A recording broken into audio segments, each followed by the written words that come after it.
आप सबको जय मसीह के। एक और इतवार का दिन परमेश्वर ने हमारे जीवन में दिया है कि हम उसकी स्तुति और आराधना कर सके। आज हम दूसरे इतिहास का पुस्तक उसका 29, 30 और 31 ये 3 अध्यायों के बारे में आज हम मनन करेंगे। आज जिस राजा के जीवन से कुछ बातों को हम सीखने के लिए जा रहे हैं। आरंभ में हम पढ़ेंगे दूसरा इतिहास 29वां अध्याय, उसका पहला और दूसरा पद। ये केवल परिचय के लिए मैं पढ़ रहा हूँ। 2 क्रॉनिकल्स चैप्टर 39 वर्सेस 1 और 2। मिल गया तो मिलकर के पढ़ेंगे। जब हिजकिया राज्य करने लगा तब वो 25 वर्ष का था और 29 वर्ष तक यरूशलेम में राज्य करता रहा। और उसकी माता का नाम अबिया था, जो जकरिया की बेटी थी, जैसे उसके मूल पुरुष दाऊद ने किया था, अर्थात जो यहोवा की दृष्टि में ठीक था वैसा ही उसने भी किया। यहाँ पर हम राजा हिजकिय्याह के बारे में पढ़ते हैं। राजा हिजकिय्याह का पिता का नाम आहास। आहास यहूदा के राजाओं के लिस्ट में एक दुष्ट राजा के रूप में जाना जाता है। और यहां पर देख सकते हैं कि एक दुष्ट राजा का धर्मी बेटा, उल्टा भी हो सकता है कभी कभी, धर्मी राजा का दुष्ट बेटा भी हो सकता है। ऐसा भी बाइबल में कई कहानियां हम देखते हैं। पर यहां पर एक दुष्ट राजा, आहास एक दुष्ट राजा था।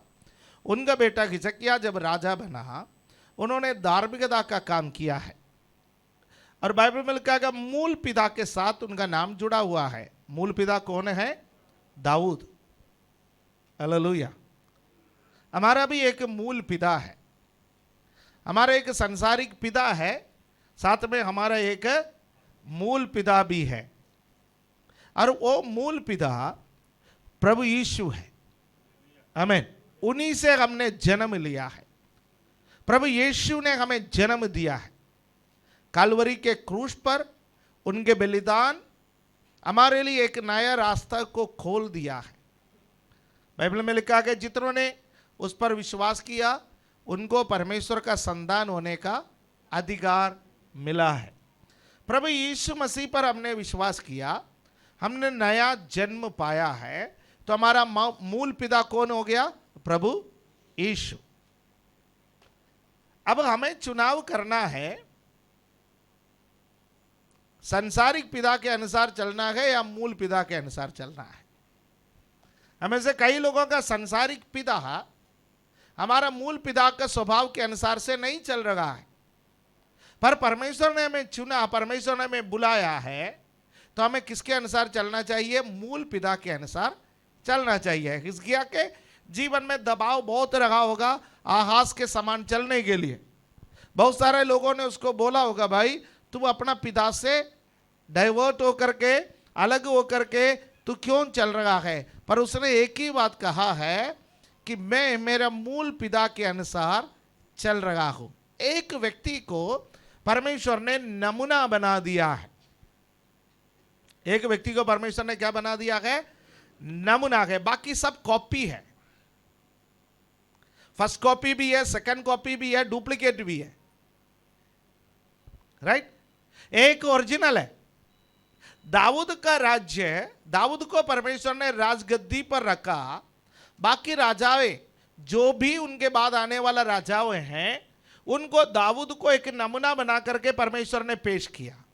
और परमेश्वर ने कहा जिस प्रकार मेरा दास दाऊद मेरे हृदय के अनुसार का व्यक्ति है, मेरी इच्छाओं को पूरा करता है, गलती हो जाता है तो पश्चाताप कर लेता है, मुझे छोड़ करके कहीं नहीं जाता है, हमेशा मेरे दुआ और प्रार्थना में लगा रहता है, तो तुम्हें भी ऐसा ही रहना है। तो दाऊद को परमेश्वर ने मूल पिता बना दिया राजाओं का। उसके बाद में आए हुए राजाओं ने दाऊद के कॉपी किया है। कुछ लोग आसपास आ गया है, कुछ लोग कहीं भी टिक नहीं पाया, कुछ लोग दाऊद के एकदम खिलाफ भी चला है। तो एक मॉडल परमेश्वर ने प्रस्तुत किया है, तो उस मॉडल हमारे लिए बहुत जरूरी है। इब्रानी का पुस्तक उसका 12वां अध्याय पढ़ने के समय हमारा मॉडल के विषय में लिखा है, विश्वास का कर्ता और सिद्ध करने वाला यीशु की ओर ताकते रहो। हालेलुया। हमारे लिए केवल एक ही नमूना है, एक ही मॉडल है, वो है हमारा प्रभु यीशु। आपको किसी पास्टर के रूप में बनने के लिए नहीं बुलाया, किसी भविष्यवक्ता के रूप में बनने के लिए नहीं बुलाया, किसी प्रेरित के रूप में बनने के लिए नहीं बुलाया, किसी भी परमेश्वर का दास दासी के रूप में मत बनिए। आपको बनना है तो केवल एक ही व्यक्ति के समान बनना है, वो है प्रभु यीशु। बाकी सब कोई फर्स्ट कॉपी है, कोई यदि फर्स्ट कॉपी है, सेकंड कॉपी है, थर्ड कॉपी है, तो प्रभु का धन्यवाद हो, है ना। इतना तो भैया बहुत ऐसा है, तो प्रभु यीशु मसीह का झलक हमें इतना प्रभु यीशु मसीह का स्वभाव हमारे जीवन में इतना झलके, इतना दिखाई दे, तो कितनी अच्छी बात है। बाकी सब कितने यीशु से कितने दूर गए, कोसों दूर गए, स्वभाव में, व्यवहार में, बाकी सब बातों में। फिर भी कुछ लोग अच्छे हैं, उनके अच्छे स्वभावों का अनुसरण आप कर सकते हैं, फिर भी नमूना वो नहीं है। नमूना कौन है? ये प्रभु यीशु। इतना तो समझ में आया है कलीसिया, इतना तो समझ में आया है। हम अनुसरण किसका करें? प्रभु यीशु का। वो हमारा मूल पुरुष है, वो हमारा मूल पिता है, वो हमारा मॉडल है। परमेश्वर ने स्वर्ग से उनको इसलिए उतारा ताकि हम उनका अनुसरण कर सके, देख सके। यीशु जैसा जीवन बिताया वैसा हम जीवन बिता सके। अब इसके आगे जीवन में, इसके आगे जीवन का पार्ट को मैं दो भाग में बता दूंगा। एक पार्ट में आज ले लूंगा, एक पार्ट प्रभु चाहे तो मैं अगला सप्ताह आपके सामने प्रस्तुत करूंगा। तो उसका पहला पार्ट में तीन चीजें हैं। पहला पार्ट में तीन चीजें हैं। सबसे पहला पार्ट है, वो जब राजा बना, सबसे पहले परमेश्वर का भवन को शुद्ध किया। जब वो राजा बना, परमेश्वर के भवन को शुद्ध किया। और उसका दूसरा पार्ट ये है कि वो राजा बनने के बाद फसह का पर्व को मनाने का कार्य फिर से आरंभ की। फसह का पर्व को मनाने का कार्य फिर से आरंभ की। तीसरा एक कार्य उन्होंने किया है, वो है हिजकिय्याह ने परमेश्वर के प्रति प्रशासन को ठीक बनाया। परमेश्वर के कार्य के प्रति प्रशासन को ठीक कर दिया, ठीक बनाया है। ऐसा तीन विशेषताएं हिजकिय्याह के जीवन में हम देख सकते हैं। उनके प्रशासनिक पकड़ के बारे में 31 चैप्टर 31 में 31वां अध्याय में है। फसह का पर्व उन्होंने कैसे मनाने को आरंभ किया है उसके बारे में 30वां अध्याय में है। और उसके परमेश्वर के भवन को शुद्ध करने के विषय में 29वां अध्याय में हम पढ़ते हैं। हिजकिय्याह का राजा आहाज के विषय में बात की। आहाज ने क्या किया है? जब वो राजा बना, परमेश्वर के भवन में ताला लगा दी। परमेश्वर के भवन के दरवाजे पर क्या लगा दी? ताला लगा दी। उसको कील से ठोक दिया, ताला ही नहीं, कील से ठोक दिया। भाई कोई अंदर ना जाए। ताला तो फिर भी कोई खोल सकता है, कील से ठोक दिया। अब इसकी जरूरत ही नहीं है। परमेश्वर की भवन की जरूरत नहीं है। कितना भव्यता से बनाया गया वो परमेश्वर का भवन, उस पर उसके दरवाजे को याजकों के लिए, आम जनता के लिए, आराधना के लिए उसने क्या कर लिया? बंद कर दिया। और हिजकिय्याह जब राजा बना, सबसे पहला काम हिजकिय्याह ने जो किया वो ये था, परमेश्वर के भवन के वो दरवाजे हैं उसको उन्होंने खोल दी। परमेश्वर के भवन के दरवाजे को खोल करके उन्होंने क्या किया? आप 29 का तीसरा पद को पढ़ेंगे। अपने राज्य के पहले वर्ष के पहले महीने में उसने यहोवा के भवन के द्वार खुलवा दिए और उसकी मरम्मत भी करवा दी। आपको मालूम है, कोई भी सरकार बनता है, वो सरकार अपना घोषणा पत्र में पहले से बोल देता है कि यदि हम सरकार बनेंगे, फर्स्ट 100 डेज, पहला 100 दिन में हम क्या क्या काम करेंगे। 1000 दिन देंगे तब भी वो होता नहीं है, क्योंकि जो चुनावी घोषणा पत्र जुमला ही होता है। चुनावी मंच से जो भी भाषण देता है उसका कोई वैलिडिटी नहीं है। यदि आप चाहे तो केस भी करवा सकते हैं।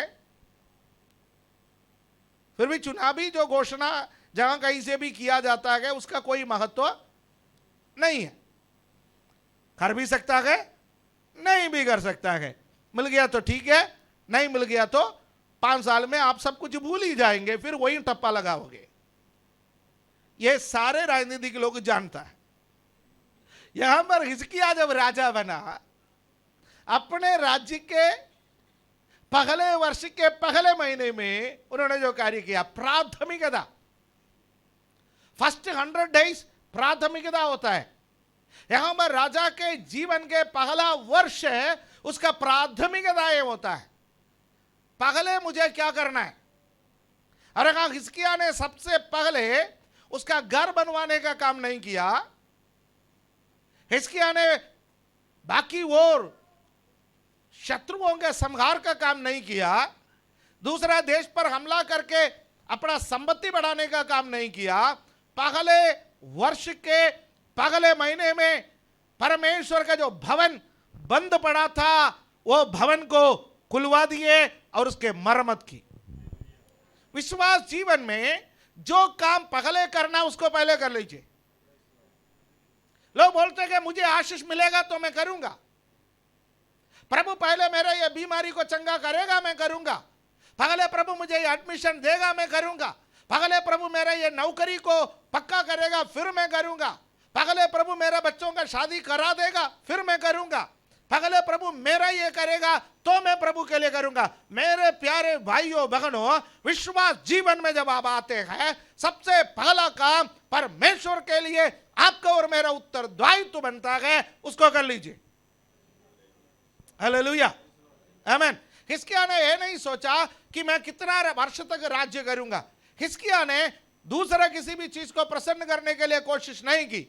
हिजकिय्याह ने यह नहीं सोचा, एक परंपरा चलता आ रहा है, मेरा पिता आहाज ने जो जो जो जो जो जो चीजों को स्थापित करके रखा है, यदि मैं उसके पास नहीं जाएगा तो वहां के लोग क्या सोचेगा, जनता क्या सोचेगा। उन्होंने नहीं सोचा, उन्होंने कहा परमेश्वर का भवन बंद पड़ा है, उसको खुलवा दो और परमेश्वर का भवन की मरम्मत करवा दो। हालेलुया, आमीन। अब मैं आगे बढ़ करके जाना चाहता हूं, और 15वां पद में आप जाइएगा। आप ये सब आप घर जाकर के सब चीजों को अच्छे से अध्ययन करने के लिए मैं आपको उत्साह देता हूं।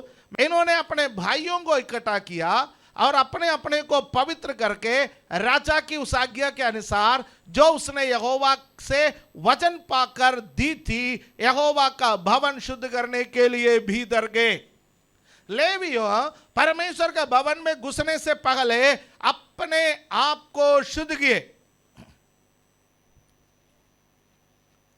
याजक लोग परमेश्वर के भवन में घुसने से पहले अपने आप को शुद्ध किए।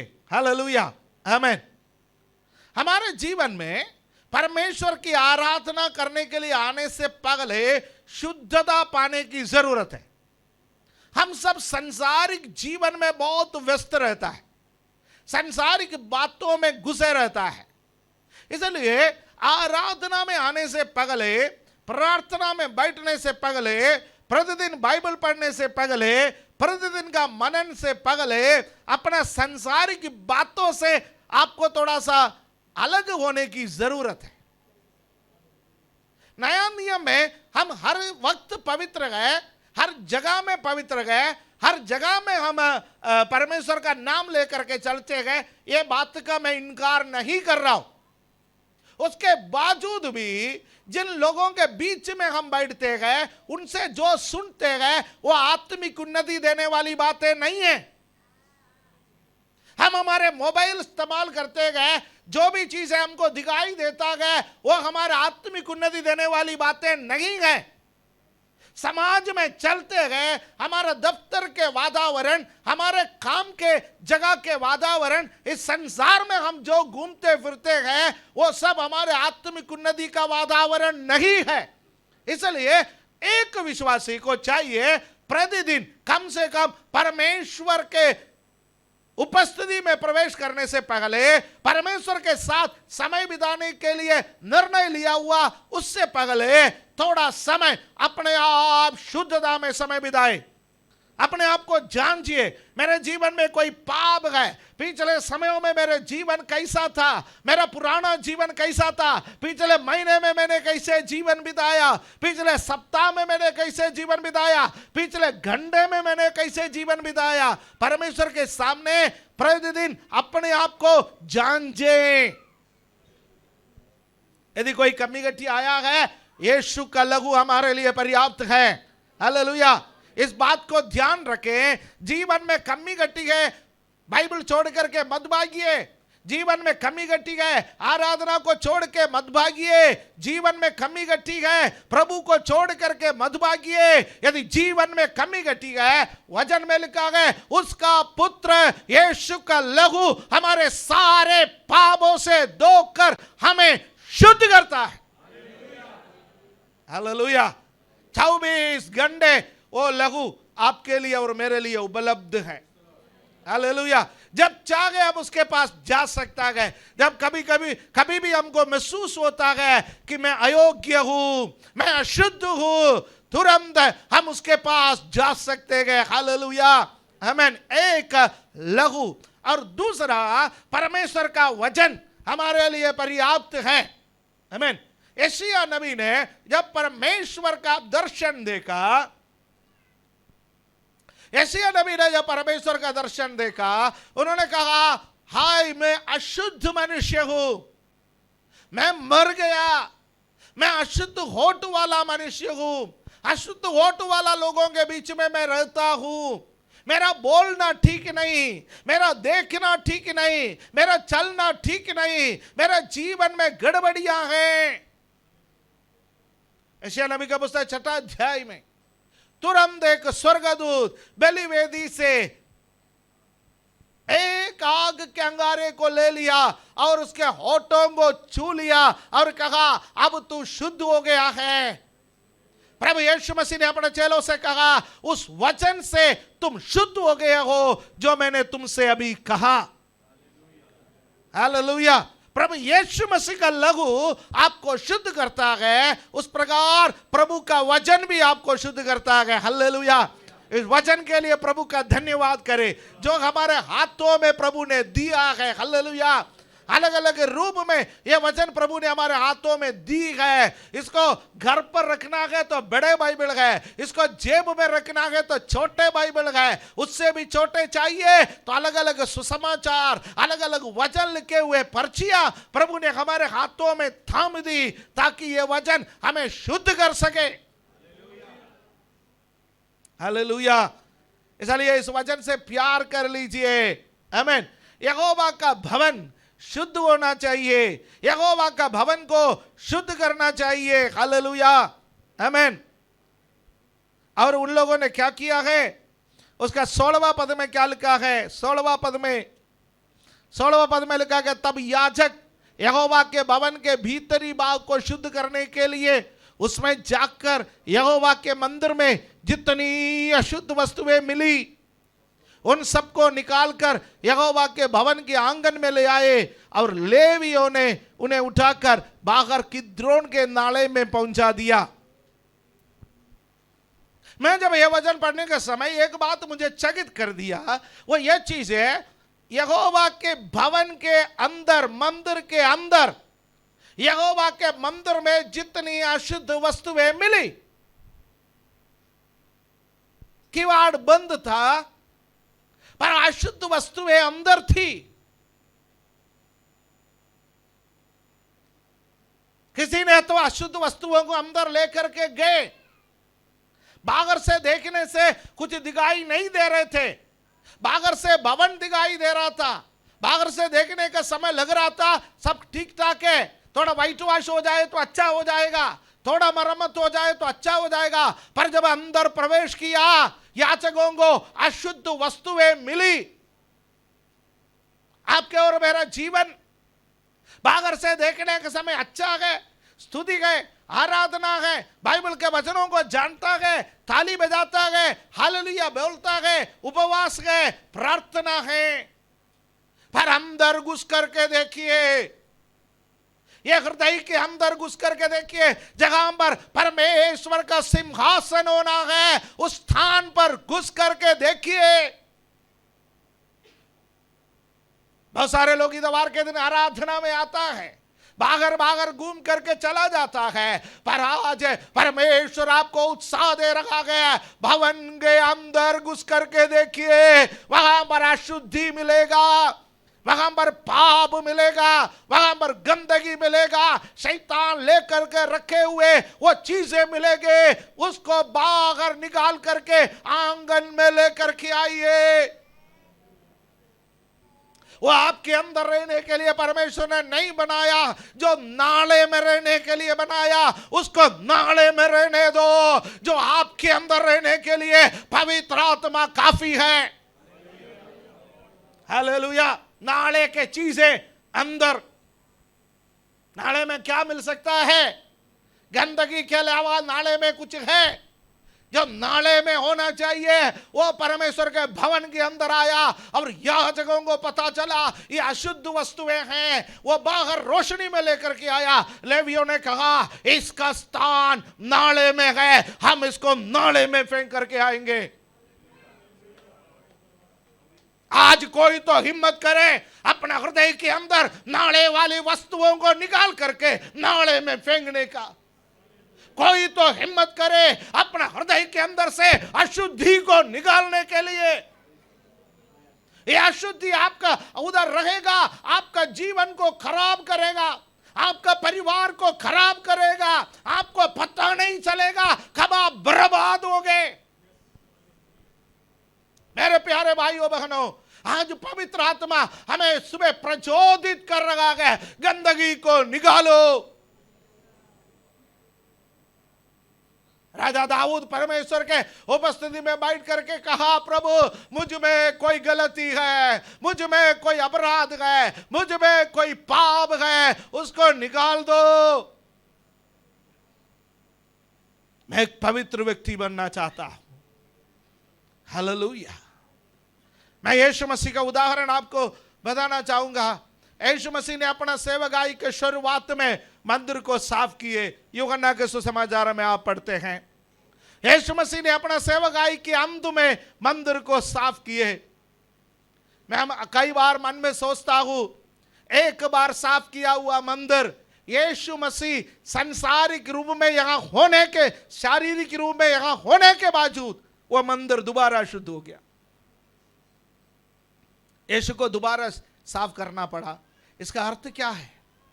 यदि आप और मैं कहेंगे पिछले सप्ताह मैंने साफ किया था, पिछले उपवास प्रार्थना में मैंने साफ किया था, थोड़े दिन पहले मैंने साफ किया था, सारे गंदगी निकाला था, पिछले प्रभु बहुत से पहले मैंने क्या किया, प्रभु के उपस्थिति में बैठ बैठ के अपने आप को ठीक किया, अब कहां से गंदगी आया? मेरे भाइयों बहनों, मैं आपसे कहना चाहता हूं, आप जैसा नहीं जानता है उस तरीके से गंदगी आएंगे।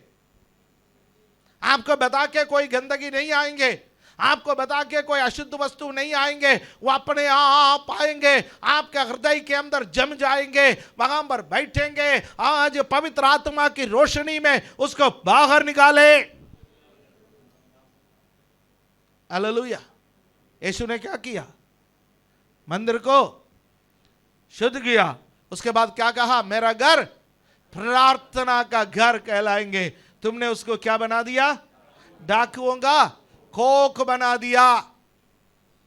मैं समझता हूं आकाश ने ये मंदिर में कील से उसके दरवाजे को ठोक करके बंद करने से पहले उसके अंदर अनैतिक वस्तुओं को रखा। अशुद्ध वस्तुओं को रखा, परमेश्वर को पसंद नहीं आने वाला वस्तुओं को रखा, उस मंदिर को, उस परमेश्वर के भवन को अशुद्ध किया। पर एक व्यक्ति हिजकिय्याह जब राजा बना, उसने वो दरवाजा खोल करके उन अशुद्ध वस्तुओं को निकाल करके और परमेश्वर का भवन को शुद्ध किया। आज एक शुद्धिकरण, हालेलुया, हालेलुया, एक शुद्धिकरण हमारे जीवन में होने को प्रभु चाहता है। हमने सबसे पहले एक गीत गाया था, पवित्र मुझे बना दे प्रभु, शुद्ध मुझे कर दे प्रभु। क्या हम एक स्टांजा गा सकते हैं? यस। जब इसका बोल आप देखिए और अपने हृदय में यह वचन को मनन कर लीजिए, प्रभु मुझे पवित्र बना दे, प्रभु मुझे शुद्ध कर दे, प्रभु मेरे जीवन में कार्य कर दे। हालेलुया। अपने आप को प्रभु के हाथ में समर्पण करें। ये गाना गाएंगे, हालेलुया। पवित्रताई का एक कामना हम जीवन में लाए। मैं प्रभु का मंदिर हूं, वचन में लिखा है, मैं पवित्र आत्मा का मंदिर हूं, परमेश्वर का आत्मा मुझ में निवास करता है। आज प्रभु से कहे, प्रभु मुझ में कोई गंदगी, मुझ में कोई गलती, आप वो लेवी है, आप वो याजक है जिसको परमेश्वर ने अधिकार दिया है कि इस मंदिर को शुद्ध करने का। आज अपने भीतर के मंदिर में घुसे और उन अपवित्र वस्तुओं को निकाल करके ले आए, उसको उस स्थान पर फेंक दे जहां का वो हकदार है। हमें वो नहीं चाहिए।